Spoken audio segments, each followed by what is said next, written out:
All right, guys, welcome back. This is Mr. Martin. This is our third video on substitution. We're getting a little more difficult. We're getting a little tougher. I hope you're all doing well. I hope everything's going great. I would love to hear from you guys. Hear what you're doing. Hear what you're what's been keeping you active. What's been keeping you busy. If you haven't been active or busy, I'd love to hear that too. What things may be stressful during this time, during the quarantine, during our social distancing. I know being in high school and having to maintain this kind of like distance from your peers is tough. So I'd love to hear about it. I'd love to hear what's going on with you. With me, I'm enjoying my time with my family. Does get a little crazy around here, but I do enjoy the time. It's nice. Now, as I mentioned before, we're going back to substitution, solving systems of equation using substitution. We're going to go over a little review first, and then we're going to get into some key points and then talk about some more difficult problems. So where we left off last time, we were talking about still using substitution, having a variable equal to the rest, or an expression or a number, and then substituting it back in to that variable. So for instance, this one here, I have x equals 3y. I can use that 3y, plug it in right in for x, and then solve the equation. So I take that first equation, I write it down. I have 12 equals 2 times my 3y, because that's my x value that I'm substituting in, minus 4y. All right, now I got to multiply the 2 times the 3y. 12 equals 2 times 3y. That gives me 6y minus 4y. Combine my like terms. My 6y minus 4y is going to give me 2y. 12 equals 2y. And then just going to divide both sides by 2. Divide by 2. Divide by 2. We have 6 equals y. All right. There's my y value. Great. Awesome. Now I'm going to plug that back in and find my x value. So let's take this 6y. Let's plug it in, or that 6 equals y. Let's plug it into my y value here. So I'm going to plug it right into that y value. X is equal to 3 times, again, I'm just substituting that 6 right in there. 3 times 6. 3 times 6 is 18. Easy enough. X equals 18. Y equals 6. Or 18, 6. All right. So that's a review from last video. That's how we're solving it. Now, let's talk about what we're going to be doing this video, or this time. All right, let me just finish this. Great. So, some things that we're going to be working on this time are rearranging the equations so that I have an x equals or a y equals. That way I can use substitution. And then the distributive property, okay? And for those of you that just kind of need a quick refresher, we use the distributive property to get rid of parentheses. So right here, I have a set of parentheses. I have 3 open parentheses, x plus 1 close parentheses. So I want to get rid of those parentheses, so I'm going to distribute this 3 to both spots. So I'm going to multiply it times the x, I'm going to multiply it times the 1. So I take that 3 times x is just 3x, and 3 times 1 is just 3, okay? Easy enough. We just distribute that number that's in front of the parentheses times anything that's in the parentheses. So, with that in mind, let's take a look at my first problem. All right. So I have 3 equals 4x minus 7. And then I have x equals 3y plus 12. All right. So what's good about this problem is that I still have my x equals. All right. 3y plus 12 is what x equals. So I can go ahead and I can plug that right in for that x value. Forgot to put the y here. This is y. All right. So I'm going to take what x equals and I'm going to put it in front of the 4. And then I'm going to distribute that 4. So let's watch this. Watch what happens when I rewrite this equation, but with what x equals in there. 3 equals 4 times, and then what x equals 3y plus 12, close parentheses, minus 7y.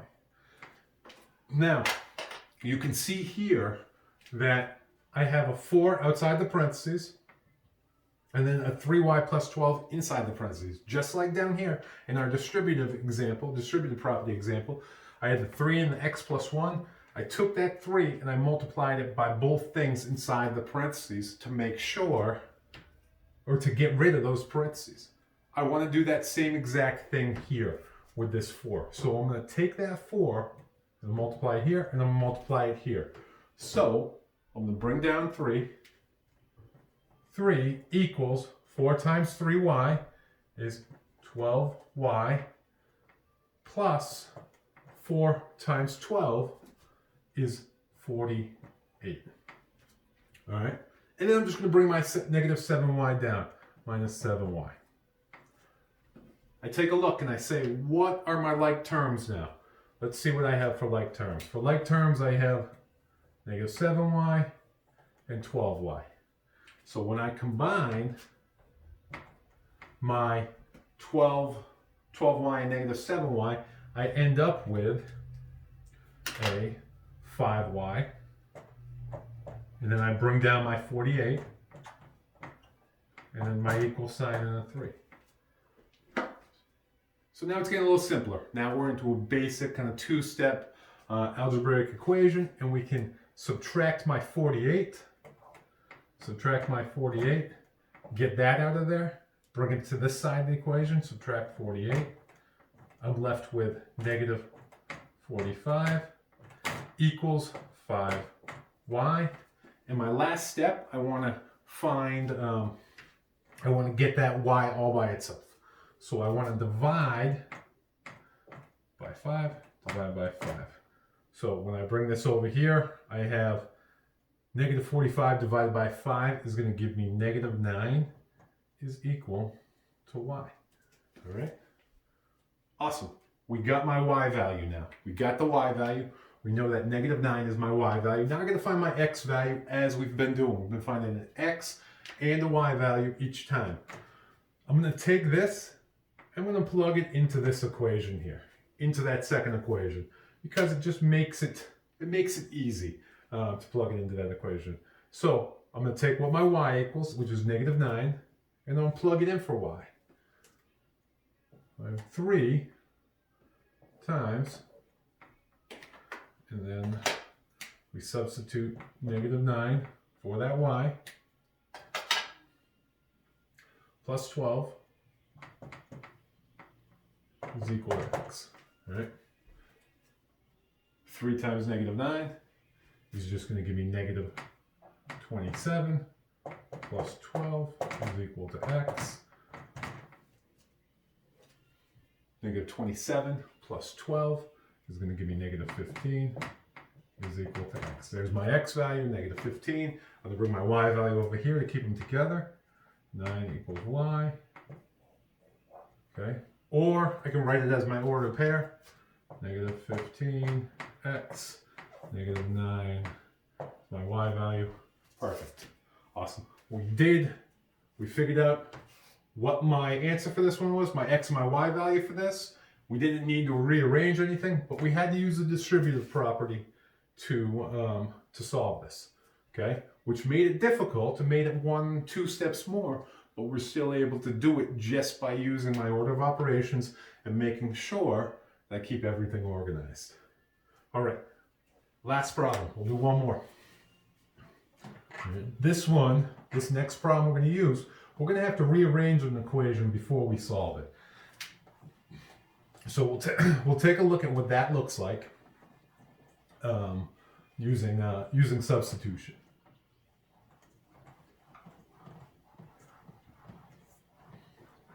All right.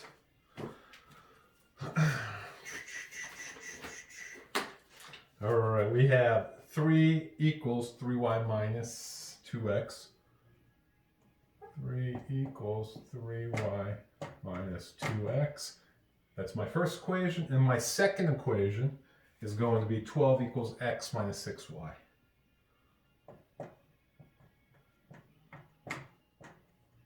All right, so now I take a look at these and I don't have an x equals or a y equals where I can take that piece and substitute it in.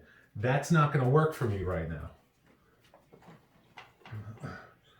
So what I need to do is I want to look at these equations, and if I have a variable without a coefficient, again, a coefficient is a number in front of the variable. If I have a variable without a coefficient, I can rearrange the equations pretty easily.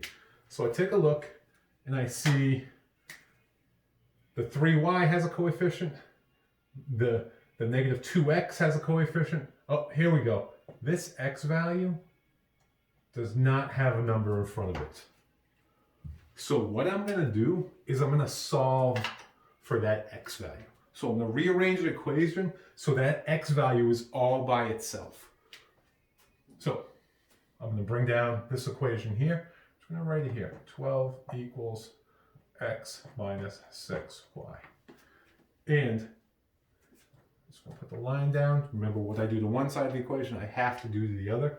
So what I'm going to do here is I'm going to take this negative 6y and I'm going to add 6y to both sides of the equation. Because if I add 6y to both sides of the equation, that gets rid of my 6y, my negative 6y. So plus 6y, boom, that goes away. I'm left with x on this side, and then 12 plus 6y on that side.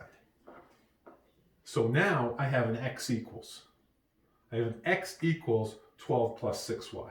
And I'm just going to write that right up here with a little arrow just saying that we rearrange this equation, and what I have is x equals 12 plus 6y.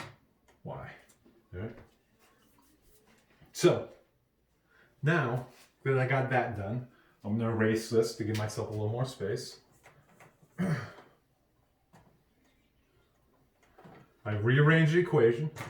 Okay, that's one of the things I wanted to make sure I was doing. I rearranged it. Now I want to come back and I want to use substitution to solve this. So I take what x equals, as I've been doing all along, x equals, and I plug that in to x, anywhere I see x. And there's my x right there. I plug that value in for x. And then I rewrite my equation. 3 equals 3y minus 2 parentheses, because remember, we're going to have to distribute just like we did last problem. I have to write this whole piece in here, 12 plus 6y. Plus 6y, and then close parentheses. All right, now we're back on track. Distribute, combine like terms, and then solve. Distribute, distribute, just like we did here again. Okay, the 3 times the x and the 3 times the 1. Here we have a negative 2. We don't want to forget this negative out front. Even though it looks like it's saying minus, even though it's saying here, let's say minus 2x, it's just making a negative 2x. So we got to take this negative and distribute it. We have negative 3y minus 12 times negative 2 is negative 24. And negative 2 times 6y is going to give me a negative 12. Oops. Negative 12y. All right. Combine like terms. We take a look. Where are my like terms? My like terms are my negative 12 and my 3. Okay? Negative 12y and 3y. When I combine those, I get a negative 9y. And I'm just going to bring down the rest of the problem. Negative 3 and then a negative 24. All right? Get the 24, the negative 24 to the other side, because now we're solving the equation. We want to get my negative 9y all by itself. So I add 24 to both sides. Add 24. Oops, this is a negative. I don't know why that got negative. Add 24 plus 24 equals 27 equals negative 9y. All right. So I have 27 equals negative 9y. Now I just got to divide by my negative 9. Divided by negative 9. 27 divided by negative 9 is going to be negative 3. So I have negative 3 equals y. All right, I know my y value. Let's go back, let's plug in, let's substitute, and let's find my x value. Okay? So I'm going to take this y value and I'm going to plug it into the equation I made up here. So I have x equals 12 plus 6 times my negative 3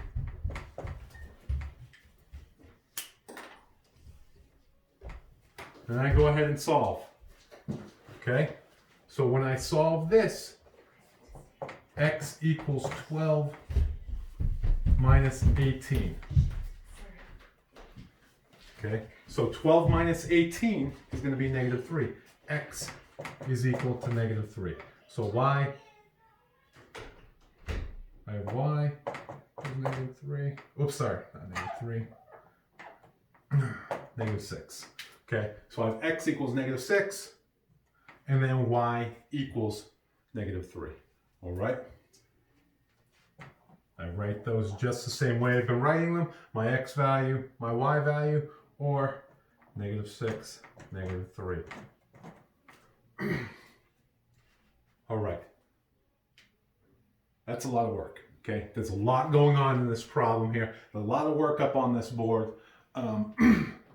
That's probably the most difficult one you will see in regards to substitution, right? Where you're taking one equation, you're rearranging the equation, then when you end up putting it together, you're using the distributive property, combining like terms, solving the equation, and then plugging it back in to find that other term. It's a lot of work. I know you all can do it. You all are really smart. You're really good at this stuff. I've seen you all work through it before. But please, if you have any questions, email me. Let me know. I'd love to help out. And also comment. Let me know. Let me know how I'm doing with this. Let me know what you want to see more. Whether I should bring the angle up closer, less talk, more talk, whatever. More just writing. I don't know. Whatever works for you, let me know. And we can work things out. That's it for this week in videos, okay? I hope you have a great weekend, and we will hopefully pick some more videos next week. Thank you.